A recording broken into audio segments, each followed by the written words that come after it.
Bueno, ¿qué saben de este síndrome? Que es una enfermedad causada por anticuerpos antifosfolípicos. Ajá. Y que afecta como embarazos. Bien. Trombolysis, que puede ser venosa o arterial. Sí. Está relacionada con el lupus también. Muy bien, perfecto. Bueno, acá empezamos con un caso clínico, que es una paciente de 32 años que se conoce sana y que consulta por un tercer aborto consecutivo. Eso ya es raro. Nadie encuentra la causa. Meses después hace una CB, hay algo ahí que se perdió en el medio. Bueno, estos son los objetivos de la clase: reconocer el síndrome antifosfolípico en escenarios reales, conocer los criterios diagnósticos, evitar los errores frecuentes e indicar un tratamiento adecuado. Bueno, como dijo la compañera, el síndrome antifosfolípico es un estado protrombótico autoinmune. ¿Qué quiere decir estado protrombótico? Se generan trombos intravasculares, ¿sí? Por ejemplo, ¿qué patología hay en la que se generan trombos intravasculares? Inmovilización prolongada. Sí, la inmovilización genera trombos, ACV. pero ¿qué patologías relacionan? Sí. Por ejemplo, un tromboembolismo pulmonar, ¿no? Hay un trombo que está obstruyendo una rama de la arteria pulmonar, entonces no le llega suficiente flujo al pulmón, ¿no? Ese sería uno y es muy grave. Otro puede ser en la microvasculatura de la placenta, ¿no? Por ejemplo, se generan trombos ahí, lo que hace es que no llegue la irrigación al feto y que se pierdan los embarazos, ¿sí? Por eso la triada es trombosis, la presencia de los anticuerpos antifosfolipídicos, pero estos tienen que ser persistentes, que ahora después vamos a explicar por qué, y la morbilidad obstétrica. Dentro de la fisiopatología, bueno, el sistema inmune va a atacar a las células del endotelio y les va a estimular, y lo que hace el endotelio es liberar citocinas que son procoagulantes, ¿sí? Las plaquetas también van a estar activadas, por lo que todo va a generar una activación de la cascada de coagulación, y el complemento va a activar la inflamación, ¿sí? El resultado va a ser que se genere trombosis. Dentro de la clasificación está el SAF primario, que alguien leyó cuándo es. Debe ser cuando es congénito, ¿no? El SAF primario es cuando vos tenés presencia de anticuerpos acompañado de trombosis o pérdida de embarazo sin evidencia de otra patología reumática como por ejemplo el lupus, que en ese caso estaríamos hablando de un SAF secundario, ¿sí? Asociado a otra patología como es el lupus, se llama SAF secundario, y en ese caso hay que tratar más que nada la patología principal, que sería el lupus, ¿sí? Y después está el SAF catastrófico, que ya es una forma casi mortal, tiene casi más del 50% de mortalidad, y se diagnostica porque se pasan varios órganos en simultáneo, las trombosis, y es de curso muy rápido, ¿sí? Y es muy letal. Por eso esos pacientes hay que tratarlos rápido. Después, clínicamente tenemos que pensar en SAF. Por ejemplo, si tenemos un paciente con TBP sin una causa aparente, que no sea fumador, que sea un paciente joven, ¿no? ¿Qué otra cosa se les ocurre? Que no es tan común en la TBP. ¿Una embarazada puede tener TBP? Sí. Bueno, por ahí eso, pensar más que nada en los pacientes jóvenes con TBP o con ACV y que no tengan factores de riesgo cardiovascular asociados, ¿sí? Y bueno, las embarazadas con los abortos recurrentes. El ACV, bueno, es una manifestación neurológica. Ahí hay un signo imagenológico que capaz que lo vieron en semio, ¿puede ser? ¿Lo reconocen? En la tomografía. No. Es el signo de la cuerda hiperdensa de la cerebral media.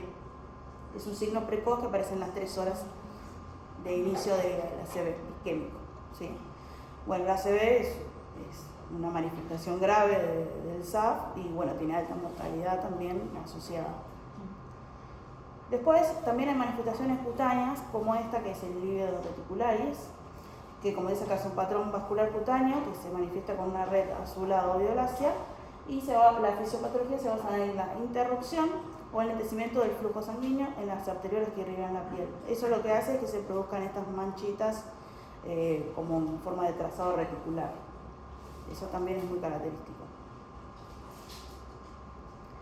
Después la TBP, ahí vemos un miembro inferior aumentado de tamaño, rojo, esas son características clínicas de la TBP, y se caracteriza por presentarse en las venas profundas, sobre todo de las piernas, ¿sí? Y esta es una de las manifestaciones más frecuentes de este síndrome, que seguramente se lo van a preguntar en algún momento. Esta es la manifestación más frecuente. Después de lo que es el embarazo, los criterios son que tengan 3 o más abortos antes de la semana 10 o muerte fetal inexplicada después de la semana 10 y después partos prematuros por preeclampsia o insuficiencia placentaria, por lo mismo falta de irrigación a lo que es la placenta y el feto, ¿sí? Y esta que no es tan común es una valvulopatía, se llama Lehmann-Sachs, es un tipo de endocarditis aséptica, o sea, no infecciosa, es estéril, que se caracteriza por vegetaciones estériles, que está asociado tanto a LES como a SAF, ¿sí? Pero se ve más en pacientes con LES, aunque también aparece en ciertos pacientes con SAF. Y este pasa porque los anticuerpos antifosfolipídicos forman verrugas en las válvulas, lo que asemeja a las vegetaciones típicas de la endocarditis, ¿sí? Y eso también puede provocar embolizaciones, desprendimientos y por lo pronto ACV, infartos y eso, ¿sí? Y bueno, el SAF catastrófico también se llama síndrome de Anderson, es una forma rara pero muy grave, como les había dicho, y se caracteriza por una trombosis intravascular generalizada. O sea, el paciente puede hacer tanto TEP como ACV, como isquemia mesentérica, ¿sí? O infarto. Es multiorgánico y tiene un curso rápido dentro de la primera semana en la que se sucede, puede llegar a la muerte y bueno, tiene una alta mortalidad. Esto es muy importante, son los criterios diagnósticos. Actualmente hay unos criterios que son los de EULAR 2023, pero se siguen usando más en la práctica estos criterios que son los criterios de Sapporo-Sidney, que en realidad arrancaron en 1998 y fueron modificados en 2004 y en 2006. ¿Sí? Bueno, para que sea SAF tiene que haber un criterio clínico y un criterio de laboratorio sí o sí. Si no, no se puede. Dentro de los criterios clínicos está la trombosis vascular, que acá explica bien cómo tiene que ser, uno o más episodios documentados de trombosis arterial, venosa o de vasos pequeños en cualquier tejido, y tiene que ser confirmada por criterios objetivos. Después, la morbilidad en el embarazo, que haya una o más muertes inexplicables de un feto morfológicamente normal en la 10ª semana de gestación, era lo que decíamos antes, o más allá, con morfología fetal normal documentada por ecografía o examen directo del feto, o con uno o más nacimientos prematuros de un neonato morfológicamente normales antes de la semana 34, debido a eclampsia o preeclampsia, y se diagnostica mediante las definiciones estándar o las características de insuficiencia placentaria reconocidas. Después, 3 o más abortos espontáneos consecutivos sin explicación antes de la 10ª semana de gestación, con anomalías maternas u hormonales, y causas cromosómicas maternas y paternas excluidas. Son largos, pero bueno, hay que saberlos. Y después los criterios de laboratorio, que estén presentes los anticuerpos. ¿Cuáles son? Antifosfolípicos. ¿Y cuáles son? Los anti-MIT, ¿cuál es? Esos son de lupus. Anticardiolípicos. Sí. Antibeta 2 glicoproteína 1. ¿Y el otro?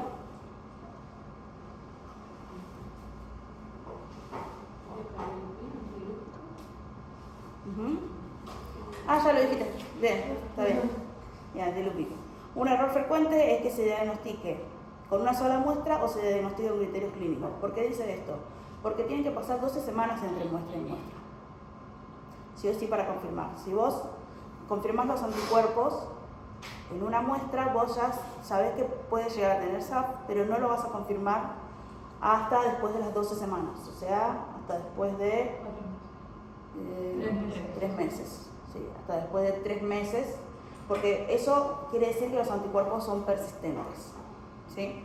Cuando les digan por qué se dice que en el SAF tiene que ser anticuerpos persistentes, es porque persiste por más de 12 semanas. Después, dentro de los estudios complementarios, va a estar el KPTT prolongado. ¿Alguien sabe por qué? ¿Por qué si es un estado protrombótico el KPTT va a estar prolongado? ¿Por el consumo de plaquetas? No. Lo que pasa es que los anticuerpos antifosfolipídicos in vitro, dentro de lo que es la prueba de coagulación, no en la persona, cuando estás haciendo la prueba de KPTT, reaccionan con los reactivos. Y eso hace que se prolongue el KPTT. O sea, es in vitro, no in vivo. Por culpa de la muestra, digamos, no por algo del paciente. Claro, no por la muestra en sí, sino por los anticuerpos que están en la muestra. Después la plaquetopenia leve, que puede ser por adhesión o consumo. Y las serologías autoinmunes hay que buscar siempre otras enfermedades reumatológicas como lupus, Sjögren y otros. Dentro del tratamiento, esto es muy simple. Si el SAF es con trombosis comprobada, si en algún momento supieron que el paciente estuvo con una trombosis, ese tiene que irse anticoagulado para siempre. ¿Sí? Y se van a usar, ¿cómo se llaman? Los de la vitamina K. Warfarina. Sí, warfarina, pero ¿cómo se llaman? Inhibidores de la vitamina K. Y tienen que mantener un RIM entre 2 y 3. Si hay una recurrencia, por ejemplo, si el paciente vino con TBP, vos lo anticoagulaste, lo tenés con RIM 2, 3, todo bien, ¿no? Pero si hace una recurrencia de esa trombosis, ahí lo que puedes hacer es aumentar el RIM a 3, entre 3 y 4, ¿sí? O agregarle aspirina, ¿sí? Aspirina, clopidogrel, cualquiera de esos, ¿sí? Si el SAF no tiene trombosis, ahí solo vas a considerar los antiagregantes si el paciente tiene algún antecedente de riesgo cardiovascular. ¿Sí? Si no, no se le va a dar nada, si el SAF es sin trombosis. En el SAS con trombosis hago lo que sería la anticoagulación puente, o sea, primero arranco con heparina, después No, se arranca con warfarina. warfarina directamente. Okay. Sí. En otros casos sí vamos a usar heparina, como acá en las embarazadas. En las embarazadas se va a usar la heparina de bajo peso molecular, que es la que se puede usar en embarazadas, ¿sí? Ahí les puse la dosis, y la aspirina a bajas dosis, 100 miligramos día. ¿Por qué no le damos warfarina a la embarazada? Por riesgo de teratogénico, ¿no? Sí, porque es teratogénico, no se le damos. Entonces hacemos tratamiento con enoxaparina y aspirina, y el tratamiento se va a prolongar hasta las 6 semanas posparto, antes de volver a su tratamiento habitual si lo tuviera con warfarina, por ejemplo, ¿no? Y en el caso de SAF catastrófico, bueno, ahí ya es un poco más amplio, hay que hacer cargas de heparina de sodio, la común, y se le da corticoides, meprednisona que se da, y se puede llegar hasta darle las inmunoglobulinas. La plasmaféresis casi no se usa, pero bueno, también dentro de lo que es la bibliografía la mención. Las embarazadas con antecedentes también se les puede dar, o sea, se les puede dar aspirina como monoterapia, o si tiene que darle heparina. El tratamiento es heparina y aspirina, sí, las dos. Solo le das aspirina al que tiene SAF sin trombos y que tiene riesgo cardiovascular elevado. En un paciente con SAF y trombos que ya tiene el RIM elevando los 2 o 3, ¿se puede dar otro tipo de Claro, eso habíamos mencionado. Si el paciente es SAF con trombo, ya tiene el RIN 2 a 3. Digo antes de que se le dé la terapia por warfarina. O sea, Si ya lo tenía de antes, Sí. por ejemplo, porque por una anticoagulación, por una FA o algo de eso, sí puede mantener su RIN 2 a 3 dependiendo del anticoagulante que esté utilizando, ¿sí? Pero lo ideal sería ver que esté ajustado a la patología que tiene. Por ejemplo, si tuvo un TBP o un TEP. O sea, para la FA tiene que estar anticoagulado siempre. Sí. ¿Sí? Pero por ahí le dan rivaroxaban. Sí. Bueno, ahí igual se puede mantener el RIN entre 2 y 3. Bien. Y considerar si llega a ser alguna recurrencia, aumentarlo o rotar el anticoagulante a otro. Después, bueno, resumiendo, el SAF es un estado protrombótico autoinmune. Hay que buscar siempre otras patologías autoinmunes como el lupus. Después, los criterios de clasificación de Sidney son los más importantes, los que se usan en la práctica clínica habitual y requieren la presencia persistente de un anticuerpo, que habíamos dicho que era más de 12 semanas presente, acompañado de trombosis o morbilidad del embarazo. Después, la presentación clínica puede ir desde TBP, que sería como lo más común, hasta una ACV, la valvulopatía estéril que habíamos mencionado, las pérdidas de embarazo que también son frecuentes, TEP, infartos y otras manifestaciones como las manifestaciones cutáneas como el reticulatitis. Después, la anticoagulación a largo plazo con un antagonista de la vitamina K es el tratamiento estándar para los pacientes con SAF trombótico. La warfarina de primera elección. Y la aspirina en dosis baja junto con la heparina de bajo peso molecular es el estándar de atención para prevenir la pérdida de embarazo en el SAF obstétrico y se tenía que prolongar por ¿cuánto tiempo? 6 meses. 6 semanas. 6 semanas por parto. 6 semanas por parto. Muy bien. Después, volvemos a la paciente. La paciente de 32 que se conoce sana, consulta por el tercer aborto consecutivo, nadie encuentra la causa, meses después hace una CB. Ahora sí, esto es para que respondan ustedes. ¿Qué le preguntarían a esta paciente? Si tuvo trombosis. Primero el tiempo de gestación. Ella por ahí no sabe lo que es trombosis. Si tuvo comunicación. ¿Con cuántas semanas perdió? Sí, eso es muy importante para el diagnóstico, para los criterios diagnósticos. Muy bien. ¿Con cuántas semanas perdió los embarazos? Después, antecedentes habían dicho. Sí, Sí. medicación. ¿Se tiene antecedentes de qué tipo? Cardiovasculares, sí. Si en algún momento tuvo, Una CD o un infarto. aparte del que está teniendo ahora, ¿sí? Sí. Bueno, ¿y cómo deberían proceder en caso de que la paciente nos diga, por ejemplo, que los 3 embarazos los perdió antes de la semana 10, que aparte de eso se le cambian las manos de color, la temperatura? ¿Qué pensarían? Era un laboratorio. Que es un coagulograma, un hemograma, y además ya se le añaden los anticuerpos antifosfolípicos, cardiopina, ¿Y qué otros? BGP1 Sí, y anticoagulante de lupus. sí. ¿Y el Y más podría específico ya- para el lupus? ¿Cuál es? El ¿El anti-DNA? Smith. El anti-DNA y el esos dos. Bueno, y en el caso de que esta paciente hagamos el diagnóstico ya, no hagamos el diagnóstico, le dé positivo a los anticuerpos antifosfolipídicos, ¿qué habría que hacer? El tratamiento. darle Pensar en anticoagulado. Como fijarse si. heparina y ácido físico. No tiene que hacerlo. Pero ella ya no está embarazada. Claro. Hay que repetir los anticuerpos para tener el diagnóstico certero a las 12 semanas. A las 12 semanas exactamente. Y si da positivo ya tenés el diagnóstico. Puede ser Porque ya para había chequear. confirmado. Exactamente. Confirmado. Ujú. Se le- Igualmente, si ya vino con todo esto, vos lo repensás. Claro, medio que ya lo tenés. La primera le hago warfarina si la tomas. Bueno, después de esto, que les puse acá, que no es raro el subdiagnosticado y reconocerlo cambia la vida y el pronóstico de los pacientes. Si no lo pensás, no lo vas a diagnosticar nunca. Claro. Siempre vas a pensar en otra cosa, en que es otra cosa, en que tuvo una CB, no sé, una placa de ateroma u otra cosa. Entonces siempre tienen que tenerlo presente porque a veces nos olvidamos de las enfermedades reumatológicas, pero son re frecuentes. Entonces, un paciente joven con TBP y ACV, pensar en SAF. Aborto recurrente, pensar en SAF. LES y ACV, pensar en SAF secundaria. ¿Sí? ¿Algún otro ejemplo que se les ocurre?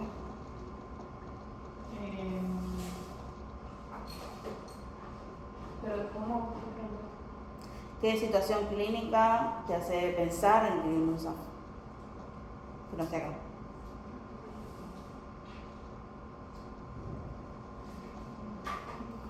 Un paciente joven que haga un TEP masivo, raro. No. Entonces ahí también. Sobre todo si es mujer, porque el SAF es más prevalente en mujeres. ¿Sí? Bueno, ¿tienen alguna duda, alguna consulta? ¿No? Lo hice cortito. ¿Sí? Bueno, esta es la bibliografía que utilicé, sobre todo el Harrison, ¿no? Pero después, cualquier cosa me la pueden pedir y el PowerPoint se los puedo pasar también. ¿Sí? Bueno.